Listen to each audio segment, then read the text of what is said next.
Beijing is serious about shoring up its economy, but do you believe that they've done everything that they could possibly do? Because it just doesn't feel like they've taken a whatever it takes approach yet. Mandy, I think the opposite actually applies. I think, the Chinese for the last 6 years have run a combination of the most hawkish fiscal and monetary policy of any major economy on the planet.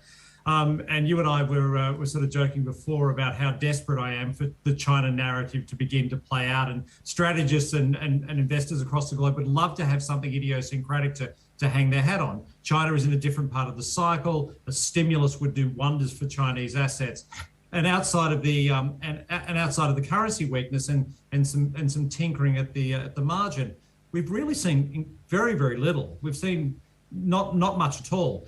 And hence, this idea of this outperformance trade of Chinese equities, which, you can throw, based on valuation, there's some good solid arguments to be made, but there's just not the policy tailwind for this to be a really constructive alpha generating strategy, because, it's very difficult for me to see how, if we are going to see a US recession and European recession, which is my base case, how China can actually produce positive returns in that environment, particularly with a policy framework which remains, I'd argue, quite rigid. And to your point about it, it's hard right now to be constructive on China. At the beginning of the year, Paul, it was incredible how many bulls there were on the China market, and yet now the opposite could be said, right? I mean, all the bears have lined up and are tipping over the side of the boat. Maybe it's a contraindicator. What do you think?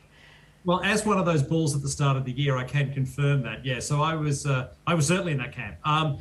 Look, I think, yes, we've definitely flung to the other side of the spectrum, but look, it's a very easy global environment to be super bearish. And the issue is that, yes, China has a lot of detractors for a lot of good reasons and some poor reasons. But at the end of the day, it's going to be really hard to get constructive about China or any global equity market, whatever the idiosyncratic framework, until you get surety out of the Fed, until you get surety out of the prospect of European recession. So China's going to eventually reopen. COVID eventually will dissipate. There will be a rally in global commodities. There'll be a rally in Chinese equities.